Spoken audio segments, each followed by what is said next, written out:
trazes paz e perdão. Salvação, vida tens para os teus. Que mensagem do céu e de transformação, enviada do trono de Deus. Aleluia. 124, segundo hino sugerido. Glórias a Jesus. Adorai o Rei do Universo, terra e céu, cantai o seu louvor. Todo ser do grande mar submerso, louve a dominador. Todos juntos o louvemos, grande Salvador e Redentor. Todos o louvemos, Régio dominador. Adorai-o, anjos poderosos, vós que sua glória contemplais, vós remidos, já vitoriosos, graças rendeis mais. Todos juntos o louvemos, grande Salvador e Redentor. Todos o louvemos, Régio dominador. Sol e lua, coros estelares, sua majestade anunciar. Vozes grandes, centro de milhares, o seu poder mostrar. Todos juntos o louvemos, grande Salvador e Redentor. Todos o louvemos, Régio dominador. Ventos, chuvas, raios, trovoadas, revelai o forte Criador. Vós dizeis, ó serras elevadas, quão grande é meu Senhor. Todos juntos o louvemos, grande Salvador e Redentor. Todos o louvemos, Régio dominador. Altos cedros, grama verdejante, essa sinfonia aumentai. Aves, vermes, todo ser gigante, gratos a Deus louvar. Todos juntos o louvemos, grande Salvador e Redentor. Todos o louvemos, Régio dominador. Homens, jovens, velhos e meninos, adorai ao vosso Redentor. Reis e sábios, grandes, pequeninos, dai-lhe verás louvor. Todos juntos o louvemos, grande Salvador e Redentor.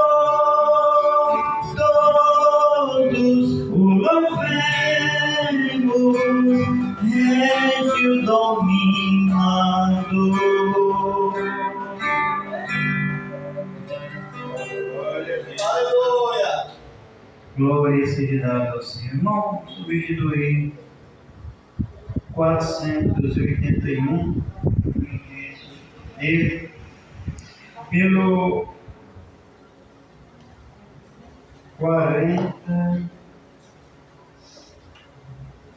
244.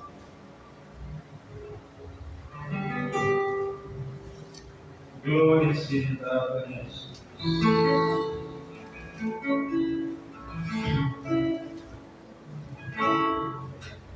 Louvai a Jesus amoroso, na cruz os pecados levou, que nos enche de santo gozo, com sangue o céu nos ganhou. Amém, Senhor, que tenho no meu coração, eu dou louvor, pois Ele me deu salvação. Louvai a Jesus poderoso, que veio livrar da prisão povo cativo medroso, que não tinha consolação. Amém, Senhor, que tenho no meu coração, eu dou louvor, pois Ele me deu salvação. Louvai a Jesus, nosso guia, no mundo de tribulação, e não tem temor quem confia em Deus, mas real proteção. Amém, Senhor, que tenho no meu coração, eu dou louvor, pois Ele me deu salvação.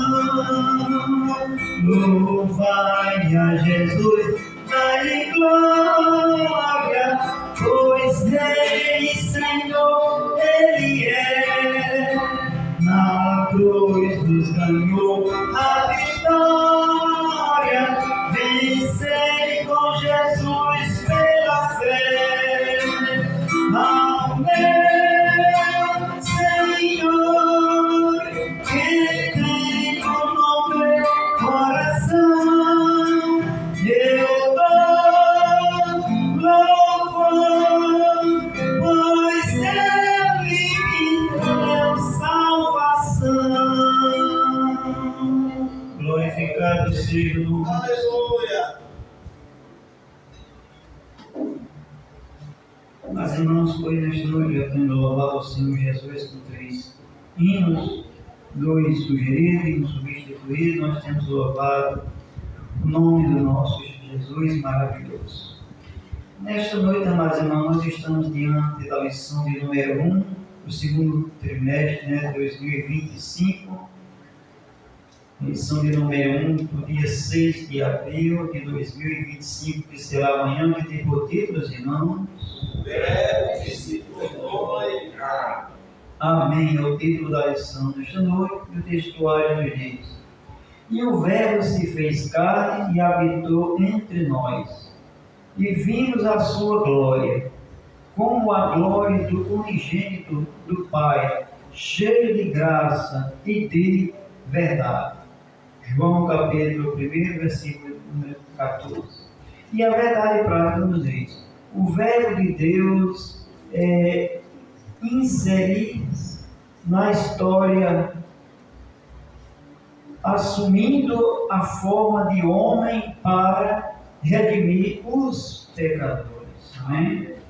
Convido a igreja para ficar em pé, para junto nós lermos a leitura bíblica em classe que se encontra no Evangelho de João, capítulo 1, versículos de 1 a 14. Glória a Deus. Todos que revisam, nos em nome de Jesus. Leio o primeiro, no segundo e assim a seguir. Versículo 1. No princípio era o Verbo, e o Verbo estava com Deus, e o Verbo era Deus. Ele estava no princípio com Deus. Todas as coisas foram feitas por Ele, e sem Ele nada do que foi feito se fez. Nele estava a vida, e a vida era a luz dos homens. E a luz resplandece nas trevas, e as trevas não a compreenderam. Houve um homem enviado de Deus, cujo nome era João.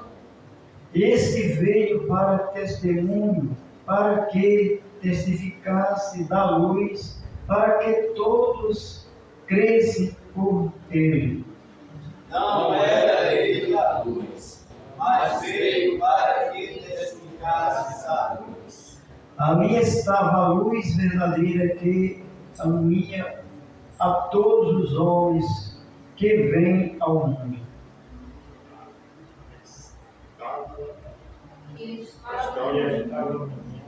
E o mundo foi feito por ele, e o mundo não o conheceu. Veio para o que era seu, e os seus não o receberam. Mas a todos quantos receberam, deu-lhes o poder de serem feitos filhos de Deus, aos que creem no nome, Os quais não nasceram do sangue, nem da vontade da carne, nem da vontade do varão, mas de Deus. Toda a igreja. E o Verbo se fez carne e habitou entre nós, e vimos a sua glória, como a glória do unigênito do Pai, cheio de graça e de verdade. Amém. Nosso mais precioso oração nesta noite. Oremos, grandioso Deus e maravilhoso Pai, abençoe os teus servos, mais uma vez que estão aqui. Nós que vamos, ó Deus, receber da tua palavra, meu Deus, que possamos alegrar-nos, guardar em nossos corações, também as pessoas que vão ensinar nesta noite, transmitir, ó Deus, a tua palavra, dirigido pelo teu Espírito Santo, e mais uma vez, Jesus, agradecido a ti. Amém. Podem sentar, irmãos, e desde já também já estaremos orando pelas contribuições, em nome de Deus.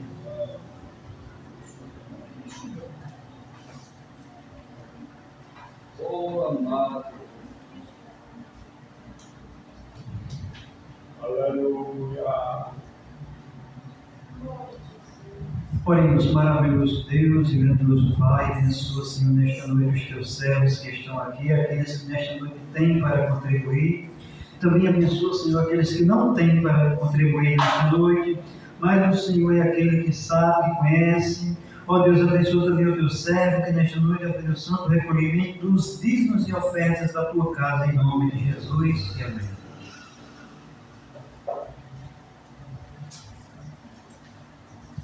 Glorificado seja Jesus de Nazaré.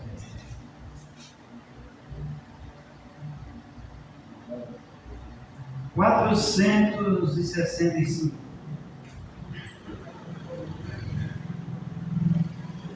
Glórias a Deus. Eu li que Jesus fora preso, de dor a minha alma vibrou. Eu antes assim não sentia, agora isso me empolgou. Eu li que ele foi conduzido à corte de Jerusalém. Ali padeceu grande afronta, foi coroado de Eu sei que eu era culpado, mas Ele sofreu já por mim. Eu sei que Ele é inocente, padecendo tudo assim. Eu li que Jesus foi julgado, uma cruz muito pesada levou, e nela por mim expirando, os meus bens pecados tomou. Enquanto na cruz pendurado, uma lança seu lado furou, na esponja lhe deram vinagre, e ele por mim o tragou. Eu sei que eu era culpado, mas Ele sofreu já por mim. Eu sei que Ele é inocente, padecendo tudo assim. Depois José de Arimateia e outros discípulos também puseram em um sepulcro, e os guardas vigiavam bem. Enquanto no mundo Ele disse: eu vinha de ressuscitar. E Deus fez então um milagre, fazendo dos mortos tornar. Eu sei que eu era culpado, mas Ele sofreu já por mim. Eu sei que Ele é inocente, padecendo tudo assim. Os guardas ainda vigiavam quando um anjo veio do céu, e a pedra que estava na porta com grande poder removeu. Depressa os vasos caíram, o plano de Deus era assim, e a luz e a vida resplendem, e isto foi tudo por mim. Eu sei que eu era culpado, mas Ele sofreu já por mim. Eu sei que Ele é inocente, padecendo tudo assim. Glórias ao nome de Jesus. Presbítero Daniel, dá continuidade no trabalho nesta noite, em nome do Senhor.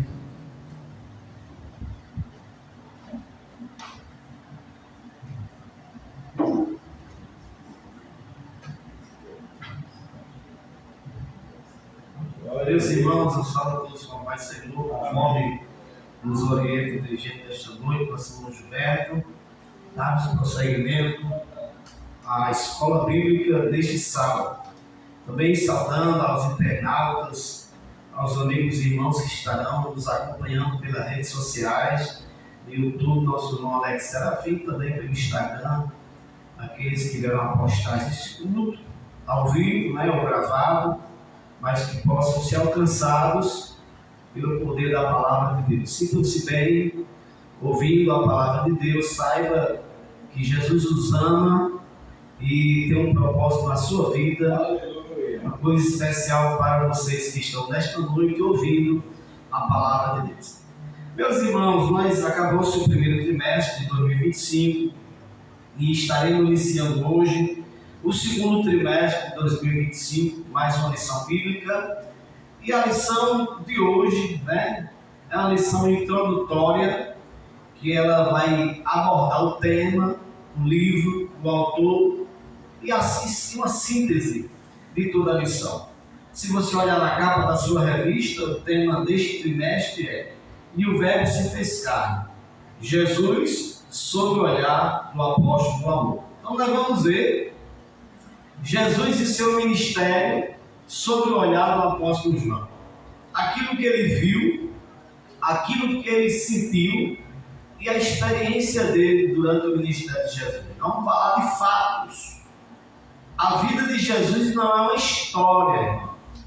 Tem pessoas que têm as suas histórias de trambolho, de carochinha, de invenção, de ficção, de mentiras, mas Jesus, a vida de Jesus foi um fato bíblico, está escrito na Bíblia, também um fato histórico. A história e a ciência comprovam a existência da vida de Jesus. E aí, pela Bíblia, nós aprendemos, vemos um olhar espiritual, um olhar bíblico sobre a história de Jesus. E a primeira lição de hoje é o verbo que se tornou carne. Desde já, como eu sempre digo para os irmãos, o que é verbo? Se você for estudar português, ele está entre as classes de palavras. Verbo, substantivo, artigo, adjetivo, pronome, assim por diante, né? O pronome dá qualidade ao sujeito. O substantivo denomina o sujeito. O artigo denomina a quantidade ou o gênero. Mas o verbo, ele exprime ação. Todo verbo, ele dá uma ideia de ação. Por exemplo, eu fui, eu me movimentei. Eu comi, eu me movimentei. Eu dormi, eu exprimi uma ação. Eu falei, eu exprimi uma ação. Então, verbo é a palavra que exprime ação. Substantivo é uma palavra, vamos dizer assim, morta. Por exemplo, banco. Banco é um substantivo, é morto. É morto, é um pedaço de madeira. Pedra é um substantivo, é uma coisa morta. Mas o verbo, ele exprime ação. Por exemplo, choveu. Teve um movimento da natureza, uma ação da natureza que jogou chuva. Né? Fulano morreu. Teve um movimento. Então, a palavra verbo é o que exprime ação. E quando diz que o verbo se tornou carne, nós vamos entender que o Deus que agia no mundo espiritual, o Deus que trabalhava no mundo espiritual, agora se manifestava no mundo natural.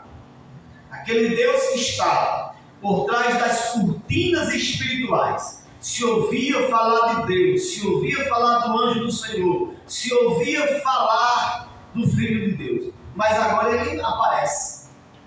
Ele vem ao mundo, ele nasce, ele cresce e ele inicia seu ministério. Por isso que lá em Isaías, ele é chamado de o Emanuel, que quer dizer o Deus conosco. O Deus que estava no mundo espiritual, agora se manifesta no mundo material, no mundo humano. Vamos para o comentário, para a introdução. A palavra-chave é encarnação. Leia comigo a introdução. Nesse trimestre, vamos estudar o Evangelho de João em comparação com os outros 3 evangelhos: Mateus, Marcos e Lucas. O de João destaca-se especialmente por centrar-se no mistério de Jesus em Jerusalém. O autor desse evangelho, o apóstolo João, redigiu esse valioso documento com a intenção de revelar a singularidade da natureza divina do nosso Senhor e, ao mesmo tempo, encorajar a fé dos seus discípulos, que possamos também ser fortalecidos e inspirados na nossa fé em Jesus Cristo, nosso Senhor e Salvador. Amém. Então veja, durante esses 3 meses, nós falaremos do Evangelho de João. Capítulo a capítulo, de assunto a assunto, os temas que o autor escolheu. Vamos abrir aí a segunda página nossa aí. A segunda página na lição do sumário diz assim: a primeira lição é o verbo que se tornou carne. Depois da lição 1, 2, vamos abordar João capítulo 3, que trata do novo nascimento. A lição 3, a verdadeira adoração, que vai estar baseado em João capítulo 4. A Aí, a lição 4, Jesus, o pão da vida, que vai ser baseado no livro, capítulo 5 de João. Depois, Jesus, a verdade que liberta, a quinta lição. A lição de João 6, o bom pastor e as suas ovelhas, que é o baseado em João capítulo 10. Depois da lição 7, eu sou a ressurreição e a vida, que vai ser baseado em João capítulo 11, sobre a história de Lázaro. Depois, lição de número 8, uma lição de humildade. Depois, lição de número 9, o caminho, a verdade e a vida, que está baseado lá em João capítulo 14. Depois, lição número 10, a promessa do Espírito, que está baseado em João capítulo 15 e 16. Depois, a intercessão de Jesus pelos seus discípulos, que está baseado em 16 e 17 de João. Depois, a lição do número 12, do julgamento, a ressurreição, que fala sobre a crucificação de Jesus. E lição número 13, renovação da esperança, quando aborda os capítulos finais do Evangelho de João. Bem, lição de número 1, o verbo que se tornou carne. O textual fala, nosso irmão Gilberto já leu, diz que o verbo se fez carne. Presta atenção, que esse versículo já fala de verbo. Ó. O verbo se fez carne, habitou entre nós, e nós vimos a sua glória. Tudo verbo, tudo ação, tudo ação. Jesus, irmão, não é uma história. Jesus, ele não é um nome. Vou dizer aqui um nome muito importante aqui no nosso Brasil: Dom Pedro I. Dom Pedro I libertou o Brasil da escravidão de Portugal, do domínio de Portugal, né? Quando 7 de setembro, que é comemorado o dia da independência, Dom Pedro I reuniu os exércitos brasileiros e levantou a espada lá na margem do rio Ipiranga e disse: independência ou morte. E estava disposto a enfrentar o próprio país dele, Portugal, o próprio país dele, para dar liberdade aos brasileiros. Então, o nome de Dom Pedro I é bem conhecido. Embora tem muita gente que nem se lembra, né? Mas faz parte da história do Brasil. Mas ele morreu. Morreu e ficou só a lembrança. A lembrança do que ele fez. A lembrança do que ele era. A lembrança da conquista dele. Então, virou história. Virou nome. Jesus não. Jesus, ele não é só um nome. Ele não é só história. Ele é ação. Ele trabalha. Ele existe. Ele vive. E como diz aqui, habita entre os homens. Habitou de forma corpórea, quando ele assumiu a sua forma humana, e habita também pela sua presença. A verdade prática diz: o verbo de Deus inseriu-se na história, assumindo a forma de homem para redimir os pecadores. Nós vemos aqui na verdade prática que tudo o que o homem pode ter partiu de Deus. Partiu de Deus. Foi Deus que criou o homem. Foi Deus que apresentou o plano de salvação para o homem. Foi Deus que enviou Jesus. Foi Deus que amou o homem. Tudo partiu de Deus. Então, como diz aqui que o verbo se fez carne, ele se inseriu na história. Ele entrou na história humana. Olha, irmão, não existe ninguém igual a Jesus. Nem Deus é igual a Jesus. Pode dizer como? Deus, ele é Espírito. Deus Pai Todo-Poderoso. Mas Deus o Pai nunca foi homem. E Jesus foi homem. Ele é Deus e ao mesmo tempo homem. Não é homem mais de carne e osso nem nós, porque ele ressuscitou, corpo glorificado, recebeu todo o poder, mas os homens são homens. Deus Pai é Deus, mas Jesus tanto é Deus como é homem. Então, ele se fez homem para entrar na história da humanidade. Vamos para o comentário e introdução. Nós já lemos, né? Estava comentando o textual, nós já lemos. Vamos lá, o primeiro tópico, o Evangelho de João. O Evangelho de João, autoria e data. O apóstolo João é o autor do Evangelho que leva o seu nome. A confirmação de sua autoria encontra-se no próprio texto e também nos escritos dos denominados pais da igreja.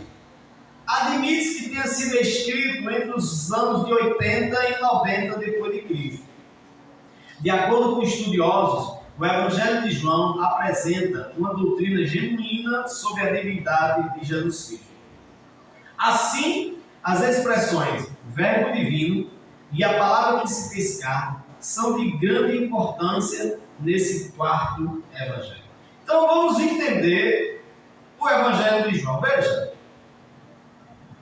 o Evangelho de Mateus, o Evangelho de Marcos e o Evangelho de Lucas foi escrito antes do Evangelho de João. Porque ele foi escrito mais ou menos entre o ano 80 e 90 depois de Cristo.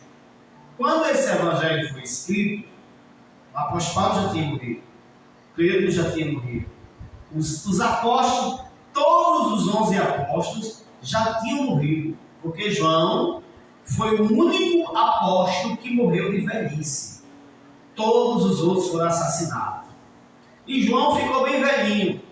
Então, acredita-se que o Evangelho de João, ele foi escrito, aqui o autor diz que o Evangelho de João é contado praticamente em Jerusalém. Tudo que se passou praticamente no Evangelho de João foi que se passou em Jerusalém.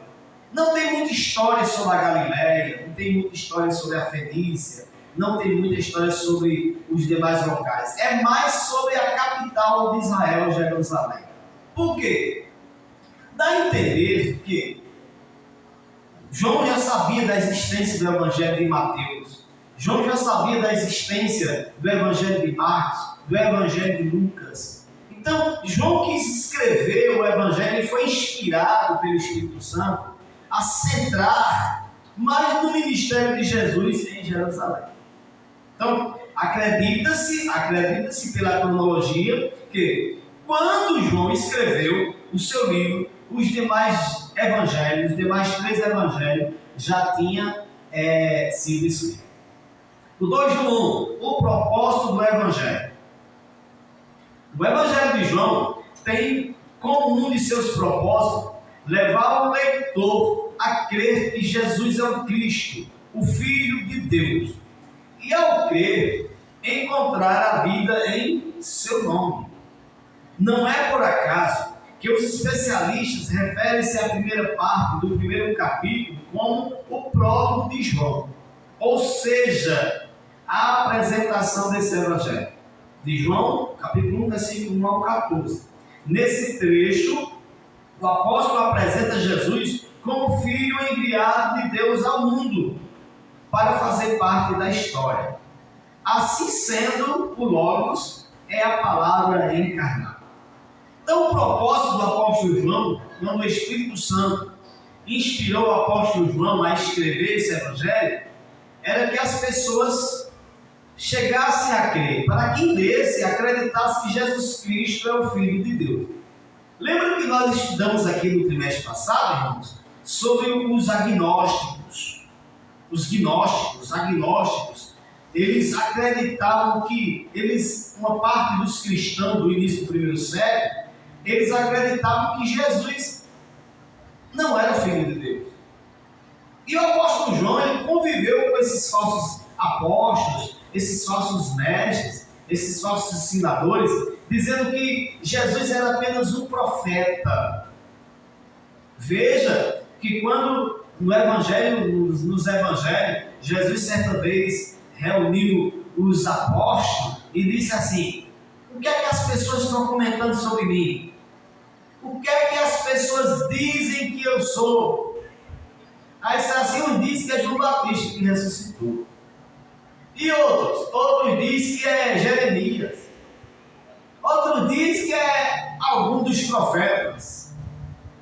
Aí Jesus pergunta para eles: e vocês, quem dizeis que eu sou? Qual a opinião de vocês?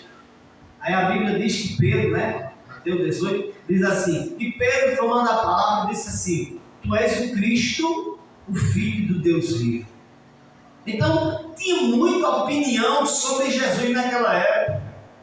Uns diziam, como nós estudamos aqui, uns diziam que era apenas um espírito revelado, outros diziam que era apenas um profeta, outros, veja que quando a Bíblia diz que quando Herodes viu falar de Jesus, aí disse assim: isso é João Batista que ressuscitou. Eu mandei cortar a cabeça dele, mas olha, ele ressuscitou. Então tinha muita ideia na cabeça do povo sobre a pessoa de Jesus. Então o Espírito Santo inspirou João a escrever o livro do Evangelho, que tem o nome dele, para que as pessoas crescem que Jesus Cristo é o Filho de Deus.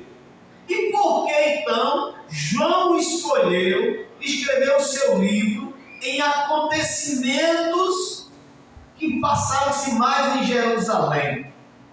Jerusalém era a capital de Israel. Jerusalém é onde estavam os escribas, os fariseus, os doutores da lei, os juízes de Israel. Jerusalém é onde estava a nata da sociedade, os meios de comunicação, as pessoas mais estudiosas estavam ali em Jerusalém. Então João quis trazer os eventos que aconteceram em Jerusalém, porque se alguém fosse conferir, estava registrado lá. Não tinha como negar. Por exemplo, eu vou dizer uma coisa assim. Por exemplo, acontece uma coisa lá na Batina do Tauá, lá em cima. Aí quase ninguém vê que foi lá dentro do mar. Mas se acontecer aqui dentro da cidade, todo mundo dá notícia. Todo mundo diz: eu vi, eu soube, eu vi, fulano me disse. Porque onde tem mais pessoas, a notícia corre mais. Então veja, um dos objetivos de João escrever o seu livro baseado em tudo que Jesus fez em Jerusalém é porque tinha como comprovar aquilo que ele estava escrevendo. O 3:1, a natureza de Jesus. Apesar do Evangelho de João sublinhar de forma clara a dimensão divina de Jesus, o apóstolo também aborda a sua natureza humana. Nesse sentido, o Evangelho não só realça a divindade de Jesus como Filho de Deus, mas também discute a sua humanidade por meio da morte expiatória do nosso Senhor em favor dos pecados da humanidade. Em João, tanto a divindade quanto a humanidade de Jesus são afirmadas. Nós estudamos aqui na lição passada, a lição mais ou menos da 7 em diante até a 10ª, sobre cristologia, a vida de Jesus, sobre a humanidade de Jesus e a divindade de Jesus. Olha, meus irmãos, e nós abordamos também um tema aqui na lição passada, que se Jesus fosse só Deus, ele não poderia salvar. E se Jesus fosse só homem, ele não poderia salvar. Por quê? Porque precisava ser Deus e homem ao mesmo tempo para salvar a humanidade.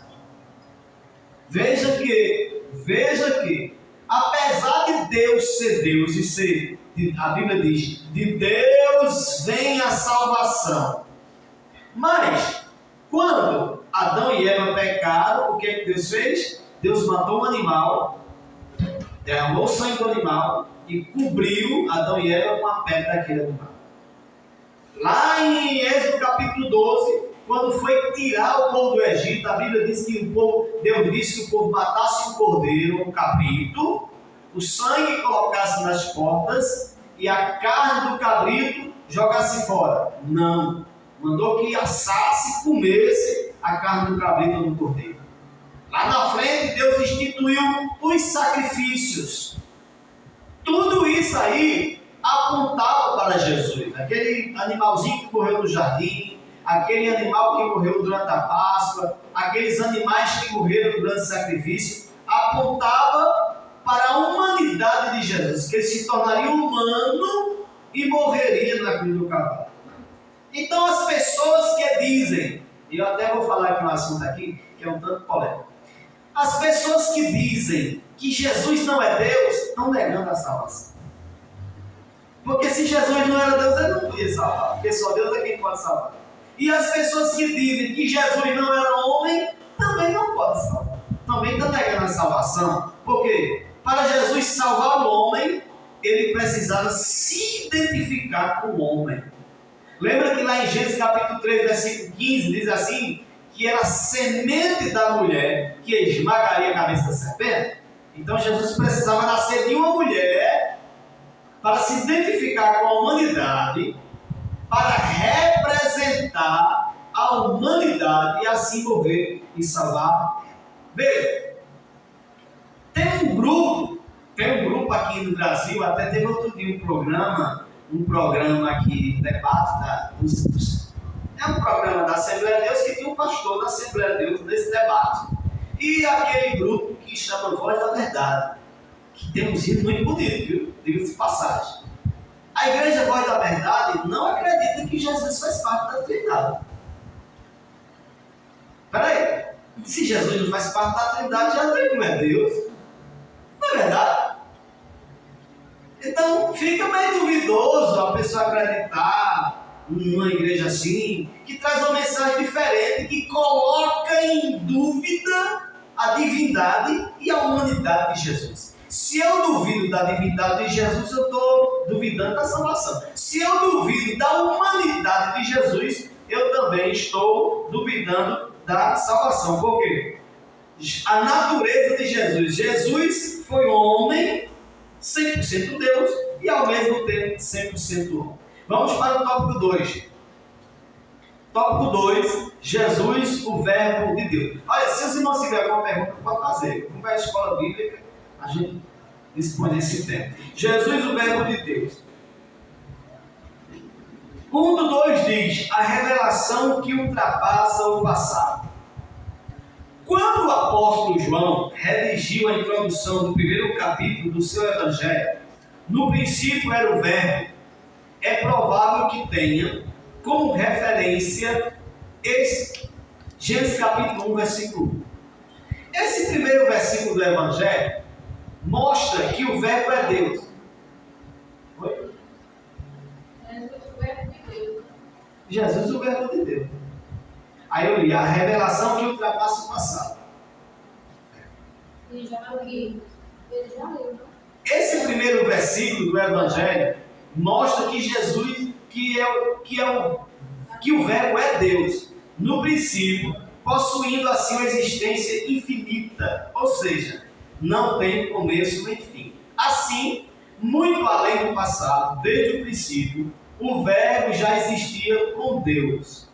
Estava com Deus e é Deus. Veja, alguns estudiosos da Bíblia falam que o Evangelho de João é parecido com o Evangelho de Isaías, é como se fosse uma Bíblia. Por quê? O Evangelho de João fala do começo, do meio e do fim. O Evangelho de João começa parecido com o livro de Gênesis, né? Lá em Gênesis capítulo 1 diz, no princípio criou Deus os céus e a terra. Aí o livro de João começa dizendo, né? No princípio era o Verbo, e o Verbo estava com Deus. Agora, por que é que João diz assim? No princípio foi o Verbo. Porque foi, dá uma ideia de passado. E quando dizia o Verbo era, ele estava com Deus. E ele era Deus. E o Verbo é Deus. Quer dizer, aponta para uma atualidade, também para uma eternidade. Se dissesse assim, e o Verbo foi Deus, dá uma ideia de que não é mais. Dá uma ideia que não é mais. Mas diz claramente, ele estava no princípio com Deus, ele era Deus e o Verbo é Deus. Então, quando fala a revelação de Jesus, o Evangelho de João, ele não deixa o Verbo do passado. Alguém lê para mim, por favor, aí, Hebreus capítulo 1, versículo 3. Alguém procura para mim. Hebreus capítulo 1, versículo 3.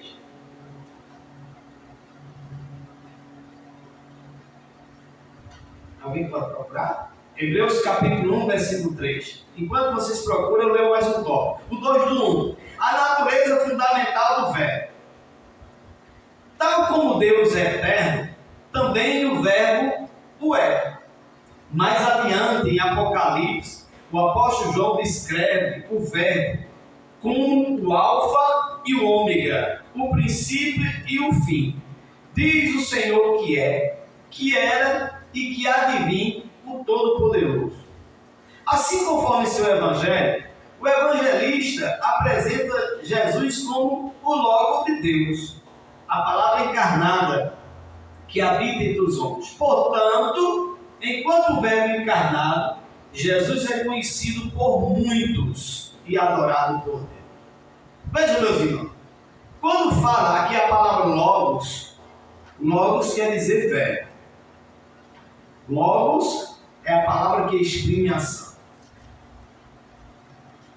Os teólogos, os grandes estudiosos da Bíblia, e eu concordo com o que eles dizem, que quando a Bíblia diz assim, no princípio era o Verbo, e o Verbo era Deus, aí o segundo versículo diz assim, e disse Deus. Quando a Bíblia diz que disse Deus, ele falou alguma coisa, certo? E disse Deus, Deus falou alguma coisa. Então Deus soltou uma palavra. Deus expressou alguma coisa. Deus, como diz, Deus usou logos a palavra. Aí disse Deus o quê? E disse Deus, haja luz.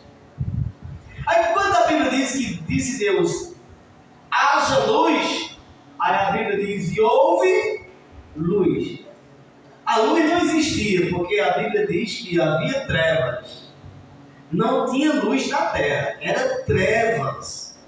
O universo era coberto de trevas. Aí quando diz assim, e disse Deus, haja luz, aí a Bíblia diz que foi Deus que criou a luz. Olha. Foi Deus que criou a luz. Deus que das trevas criou a luz, está escrito na palavra. Aí a Bíblia diz também que todas as coisas foram feitas por Jesus. Ó, todas as coisas foram feitas por Ele. E nenhuma coisa que foi feita sem Ele se fez. Então, pela Bíblia, nós entendemos que todas as coisas que foram criadas teve a participação de Jesus. Aleluia. Veja, Ele estava no princípio com Deus. Aí diz, e tudo foi feito por Ele. Olha, tudo foi feito por Ele. Então, o que é que os estudiosos, os grandes teólogos dizem? Deus estava lá sentado no trono, aí disse assim, bora criar a luz. Aí Jesus foi lá e criou a luz. Aí Deus disse assim, bora separar a água da terra, bora, vamos separar. Aí Jesus foi lá e separou. Aí disse assim, bora criar o sol. Aí Jesus foi lá e criou o sol. Ele não era a palavra em ação? Ele não era o logo de Deus? Quando Deus abria a boca, as coisas aconteciam.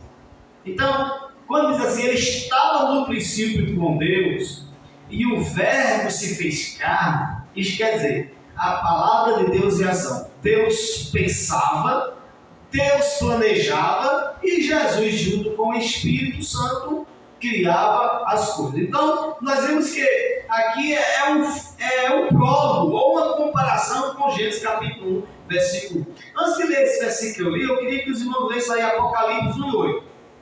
A citação aqui que o autor colocou.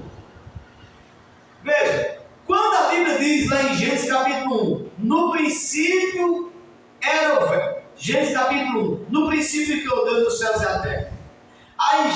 Aí João capítulo 1, versículo 1 diz, ele estava no princípio com Deus. Aí em Apocalipse capítulo 1, versículo 8, só para os irmãos conferirem. Apocalipse capítulo 1, versículo 8. O que é que diz? 1 e 8. E chamou Deus. Não, é Apocalipse 1 e 8. Você está lendo Gênesis. Apocalipse capítulo 1, versículo 8.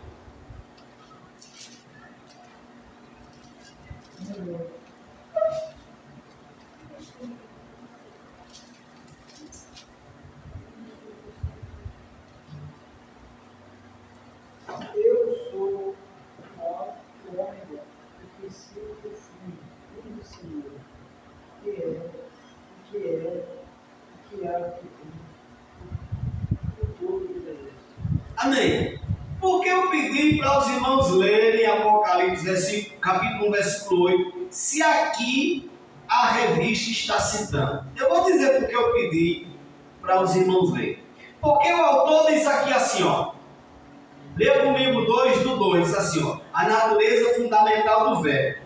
Aí o autor diz assim: tal como Deus é eterno, também o verbo é.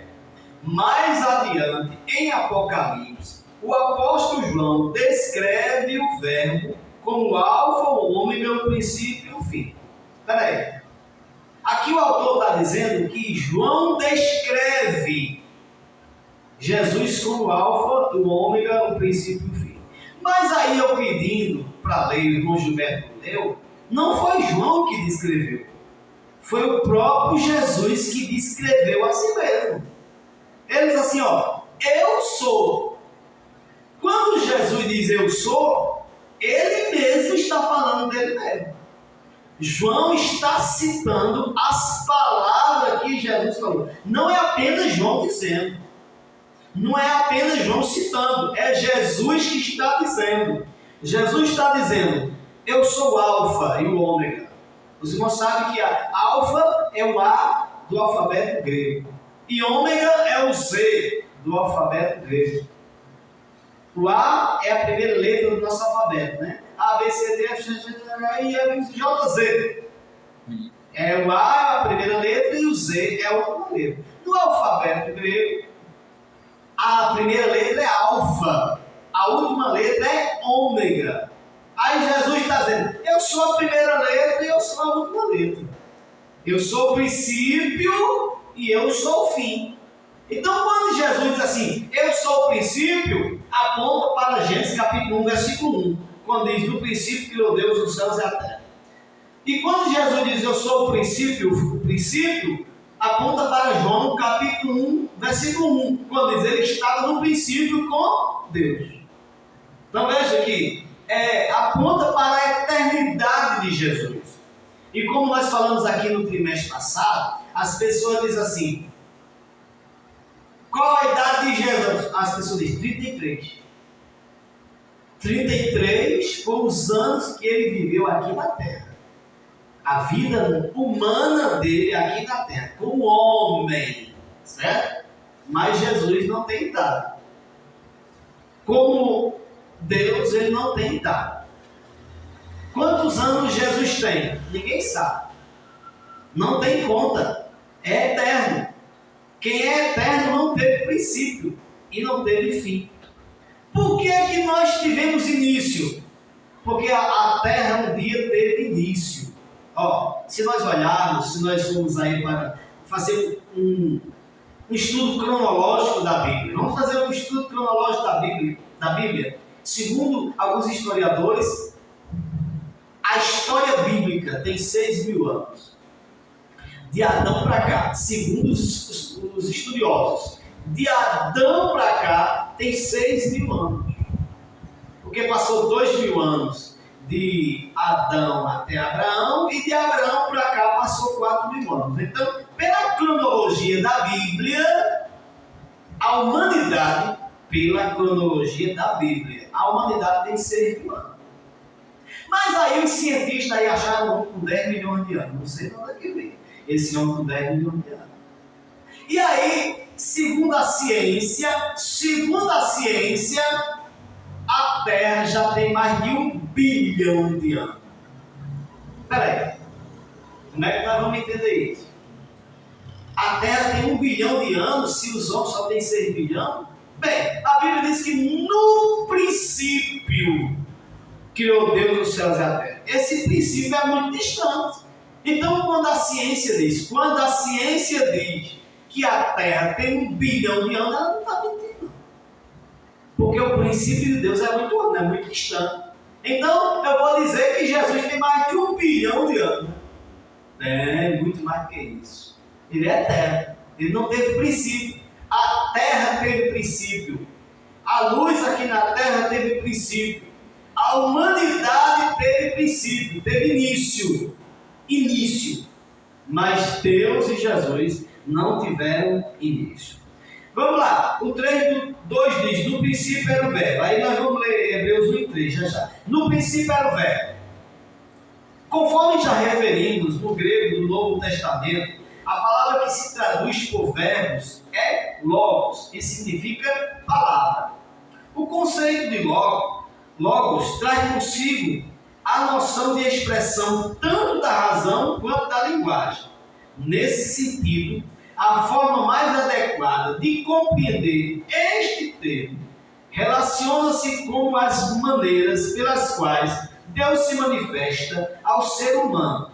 Assim, o conceito mais apropriado para logos encontra-se em Jesus, que representa a expressão da divindade, a revelação de Deus.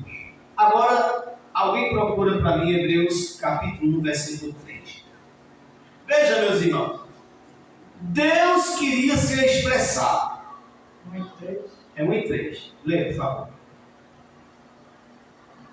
O qual, sendo o resplendor da sua glória e a expressa imagem da sua pessoa, e sustentando todas as coisas pela palavra do seu poder, havendo feito por si mesmo a purificação dos nossos pecados, assentou-se à destra da majestade nas alturas.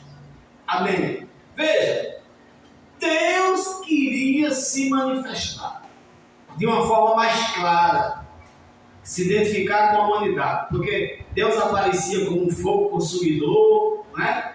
Apareceu lá no Monte Sinai, quando a Bíblia diz lá em Êxodo, que quando Deus se revelou no Monte Sinai, a terra estremeceu, fumegava, criava fogo, e o povo correu com medo, porque Deus tinha chegado perto do Monte Sinai. Então o povo tinha medo de Deus.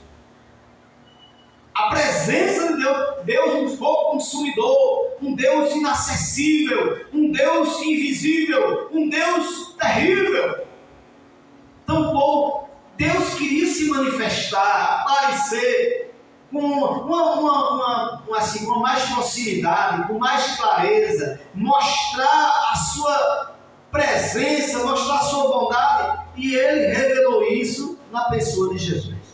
Quando aqui nosso irmão Gilberto leu, Hebreus 1:3 diz assim, sendo a expressa imagem da sua pessoa. O que Deus é, na verdade, Ele quis revelar, e Ele revelou na pessoa de Jesus. Por exemplo, você tem um projeto. Eu quero fazer uma casa assim, com tantos 2 andares, eu quero fazer com um pergolado, quero fazer assim, recuado, não sei o que, geminado, etc. Aí você vai explicar para alguém assim, faça um projeto. Aí você contrata um arquiteto, um engenheiro, aí faz o projeto. Se você for só explicar na sua cabeça, o pedreiro não vai saber fazer nada. Agora, quando tem um projeto, aí ele olha, é tanto de comprimento, tanto de largura, tem tantos pisos, tantas escadas, tanto nível 1, nível 2, e tanto de pilar, e tanto de coluna, e tanto disso, daquilo. Porque tem um projeto, está explicado. Então Deus, Ele quis se mostrar, Ele quis se revelar, Ele quis se aproximar do homem. Então Ele se revelou na pessoa de Jesus. Então Jesus é a expressa imagem de Deus. Quando diz aqui que o conceito mais apropriado de logos se encontra em Jesus, que representa a expressão da divindade. Aí um certo pregador disse, e eu acredito nele, tem base bíblica, ele diz assim, é da vontade de Deus curar? É, porque senão Jesus não tinha curado. Se Jesus é a expressa vontade de Deus, então assim, é da vontade de Jesus perdoar? É, porque Jesus perdoou. É da vontade de Deus abençoar? É, porque Jesus abençoou. Então, tudo que Jesus fez era da vontade de Deus. A maneira que Jesus se comportou era da vontade de Deus. Aí eu pergunto, pergunto para os irmãos, e quando Jesus pegou o chicote? E quando Jesus pegou o chicote e expulsou os jogadores, os cambiadores, os negociadores de dentro do templo, era a vontade de Deus? Era o zelo de Deus manifestado. Fique registrado para os irmãos e para os internautas que estão em casa que Jesus não bateu em ninguém. A Bíblia diz que ele fez um azorrague, um chicote e expulsou. A Bíblia diz que ele virou as mesas dos cambiadores, mas não bateu em ninguém. Quer dizer, Jesus não era violento. Jesus era um violento. Não. Ele fez um azorrague e bateu nas mesas.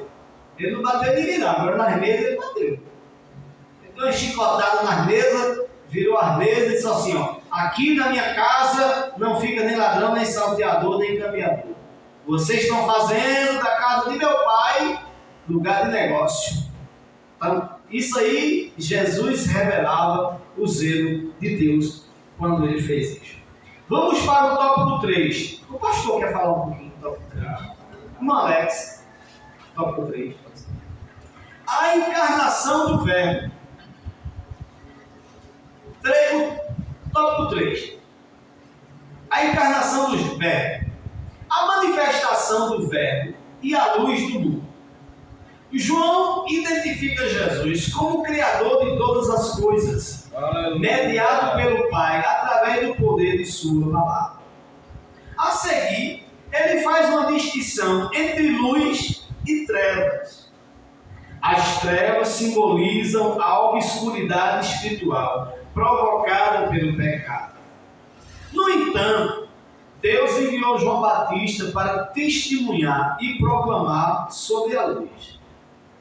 A verdadeira luz é Cristo, que foi anunciado por João Batista, mas que os homens decidiram rejeitar. Veja, a manifestação do Verbo e a luz do mundo. A Bíblia diz, irmão, que Deus é luz e não há nele trevas nenhuma. Isso aí foi a palavra do próprio Jesus. Não tem nenhum tipo de trevas em Deus. A Bíblia diz, lá em Hebreus, e apóstolo Pedro também, que Deus habita na luz inacessível. O que é a luz inacessível? Deus é uma luz tão tremenda, Deus é uma luz tão poderosa, que a Bíblia diz que ninguém consegue ver a Deus. Ninguém viu Deus na sua glória. A Bíblia diz que Moisés viu ele pelas costas, não foi? Assim, ó, eu vou te cobrir aqui com a minha mão e eu vou passar. Quando eu for passando, aí tu vai me ver pelas costas. Porque se tu me ver a minha glória, se tu ver a minha face, tu não aguenta não. Então, ninguém nunca viu a Deus como Ele é. Ninguém nunca viu a verdadeira aparência de Deus. De tão poderoso e tão grande que Ele é, que a Bíblia diz que Ele habita na luz inacessível.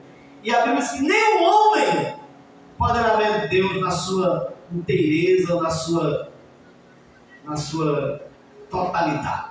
Então, Deus, como Deus não podia se revelar na sua totalidade, se Ele aparecesse para alguém, podia matar o homem. Então Ele se revelou na pessoa de Jesus. Ele mandou Jesus, aí o próprio Jesus disse assim: eu sou a luz do mundo. E é tão claro na Bíblia que Deus não gosta de trevas, que Deus não gosta do escuro, que no capítulo 1 de Gênesis, que nós já citamos, a Bíblia diz que no princípio criou Deus os céus e a terra.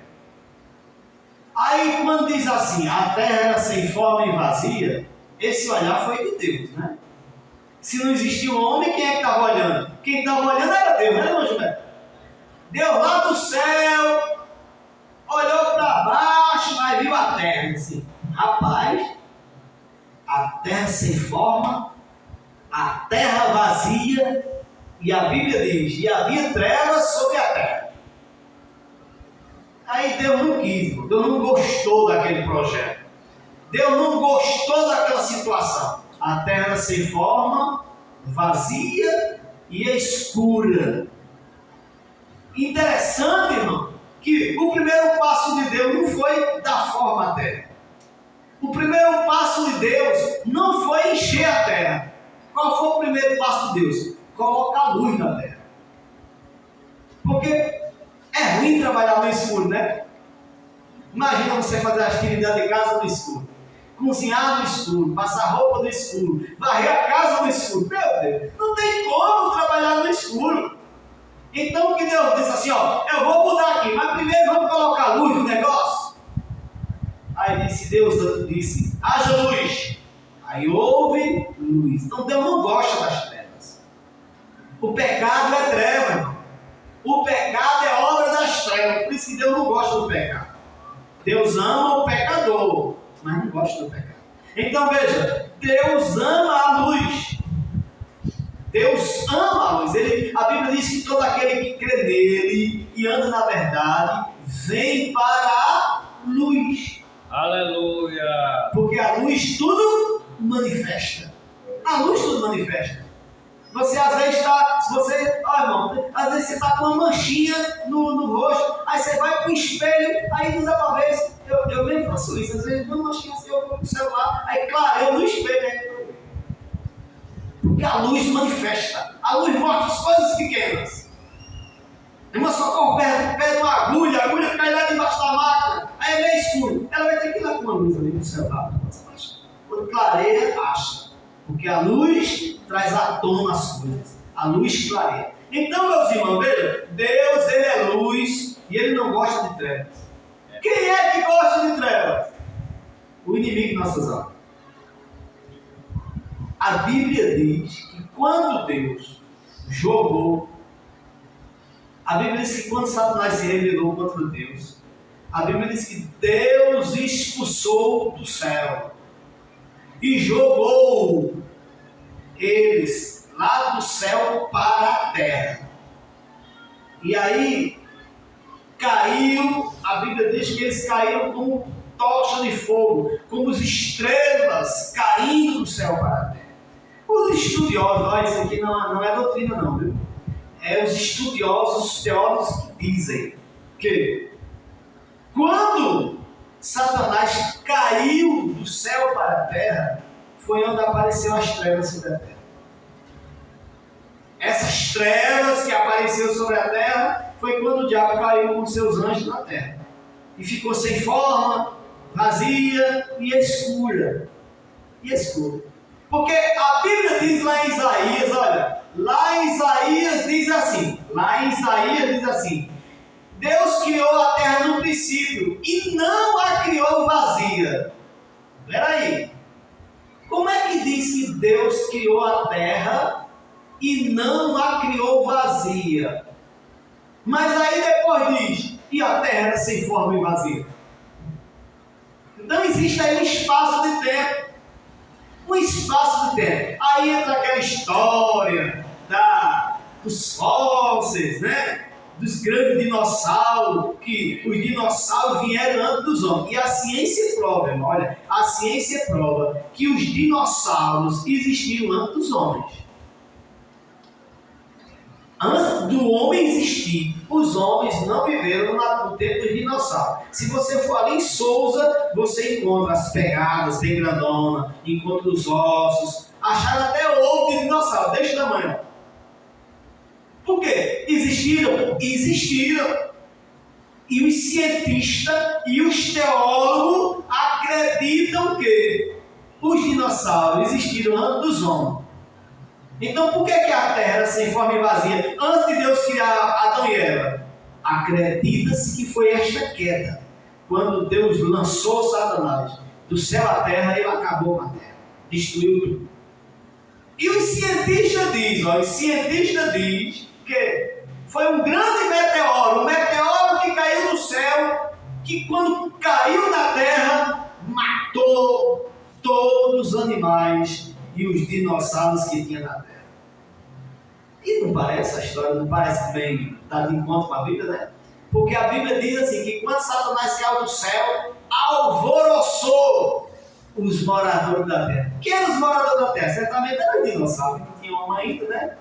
E alvoroçou mesmo, viu? Matou todos eles. Então veja só, uma estrela muito grande, caiu do céu, lá no México, tem lá, cratera, muito grande. Uma estrela muito grande caiu do céu, lá no México. E desse impacto causou um grande terremoto que matou tudo, destruiu tudo.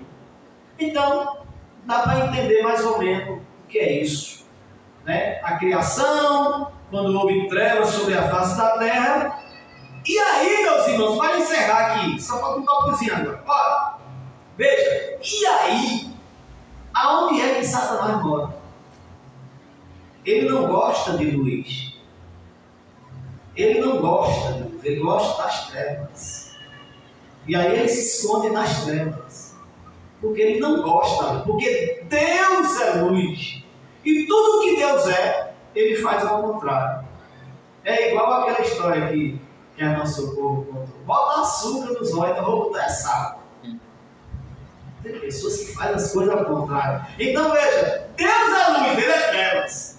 Deus salva, ele quer levar para o inferno. Jesus constrói, ele dá vida, ele mata e ele destrói. Tudo ao contrário. Então, do jeito que Deus é luz e só gosta da luz, o inimigo das nossas almas é trevas e só gosta das trevas. Vamos lá, o privilégio de nos tornarmos filhos de Deus, do 2 do 3.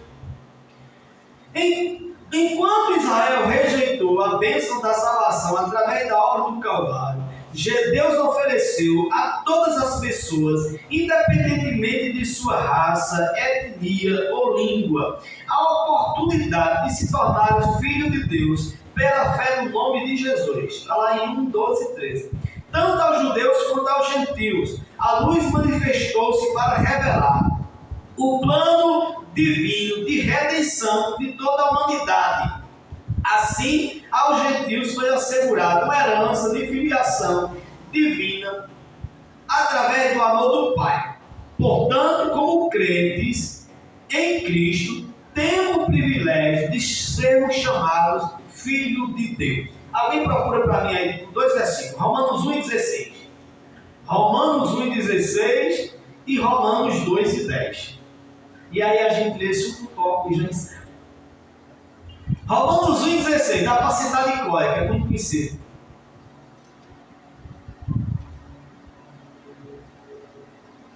Alguém aí para nós aí, Romanos 1 e 16.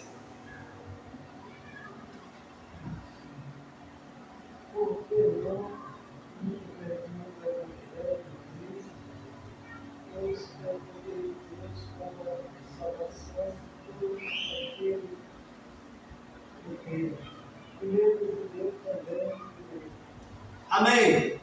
Apóstolo Paulo diz, Romanos 16, o Gilberto leu: porque não me envergonho do Evangelho de Cristo, porque é salvação para todo aquele que crê. Aleluia. Aí 1 e 12 de João diz assim: e todos quantos o receberam, deu-lhes o poder de serem chamados filhos de Deus. Mas por que a última parte que o irmão Gilberto leu diz assim, primeiro do judeu? Leia aí, Romanos 2 e 10. O que é que diz também? Romanos 2 e 10.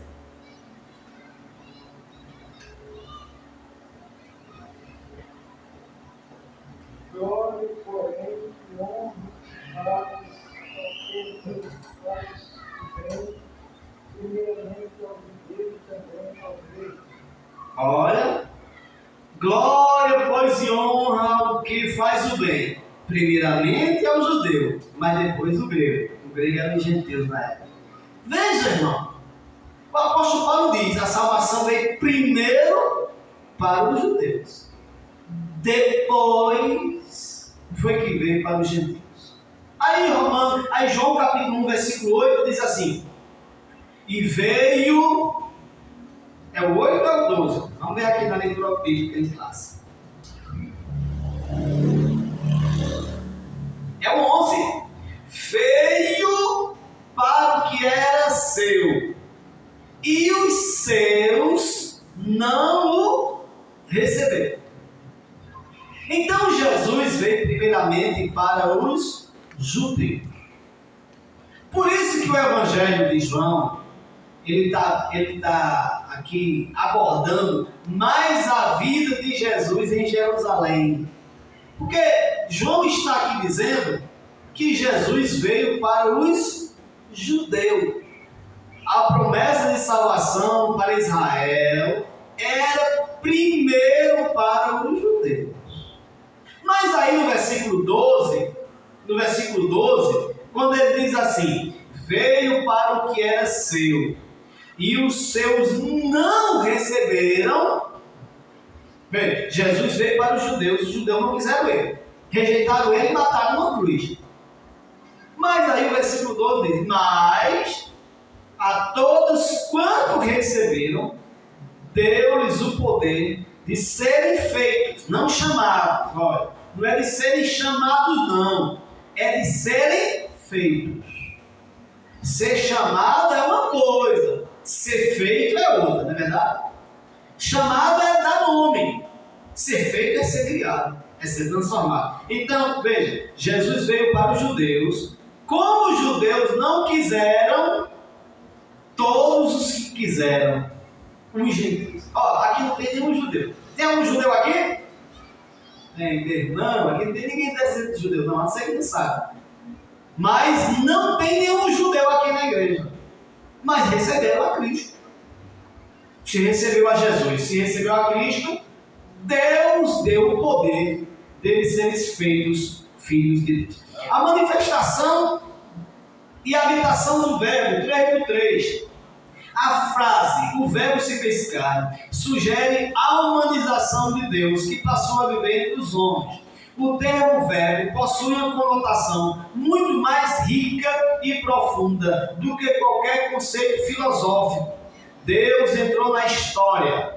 É importante notar a expressão "e habitou entre nós". No texto grego, esta expressão indica que o verbo armou seu tabernáculo ou tenda entre nós. Antes, Deus habitava numa tenda montada pelo seu povo. Agora, de acordo com as palavras do evangelista, ele reside entre nós, apresentando a manifestação plena da presença divina do mundo. Amém? Veja, antigamente Deus vinha e conversava no jardim, mas ia-se embora.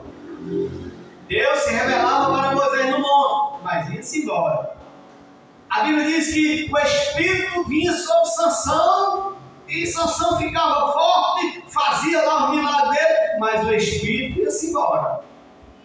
Mas aí, dessa vez, Deus veio para ficar entre nós. Se fez homem, e aí diz, e habitou entre nós. Quando diz habitou entre nós, ele veio para morar. Mas aí, meus irmãos, encerrando, Jesus morreu, foi para o céu, mas ele disse, eu vou mandar o Espírito Santo para que fique com vocês, porque ele foi para o céu. Mas aí, um dia ele vai voltar novamente, né? E aí, quando ele voltar, aí vai ser morada eterna, né? Aleluia. O próprio Jesus disse assim, ó, meu Pai, eu quero que aqueles que tu me desse, onde eu estiver, estejam eles também. No Evangelho de João, Jesus veio morar com os homens. No livro de Apocalipse, os homens vão morar com Deus. Amém? Que Deus abençoe a todos em nome de Jesus. Aleluia.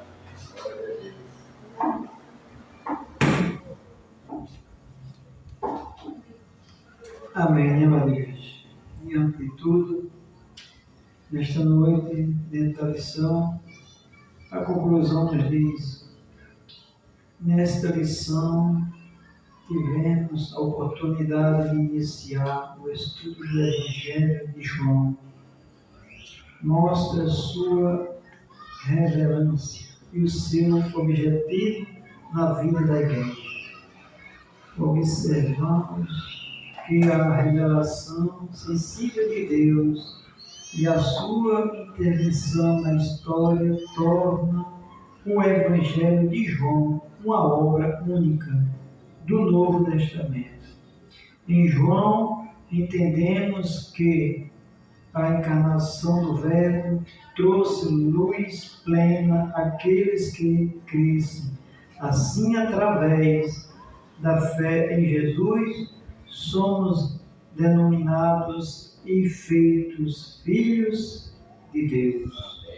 Glória a Deus. Vamos às perguntas em nome de Jesus.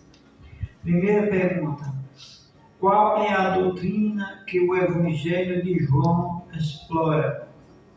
De acordo com os estudiosos, o Evangelho de João apresenta uma doutrina genuína sobre a divindade de Jesus Cristo. Amém. Segunda pergunta: de que forma o apóstolo João retrata Jesus no seu Evangelho? O apóstolo apresenta Jesus como um filho enviado de Deus ao mundo para fazer parte da história. João 1. Amém. Terceira: conforme a lição, qual é a maneira mais apropriada de interpretar a palavra Logos?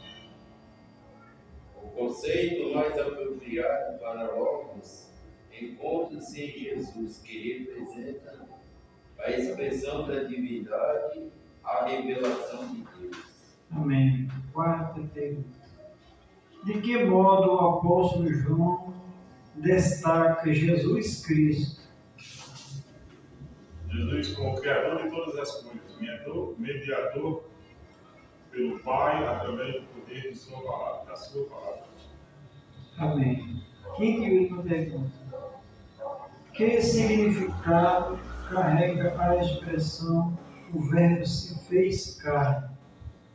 A frase "o Verbo se fez carne" sugere a humanização de Deus, que passou a viver entre os homens, ou seja, Deus entrou na história. Amém. Amém.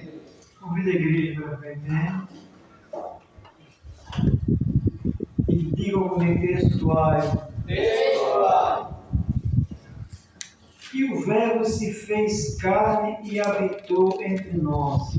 E o Verbo se fez carne e habitou entre nós. E vimos a sua glória. Como a glória do unigênito do Pai. Com a glória do unigênito do Pai. Cheio de graça e de verdade. Cheio de graça e de verdade. João capítulo 1, versículo 14. João capítulo 1, versículo 14. Amém. Amanhã eu, irmão Alex e alguém, os irmãos, se ter desejo, estaremos evangelizando aí em brejinho mais uma vez. Amém? E a oração final está para o nosso pastor em nome de Jesus.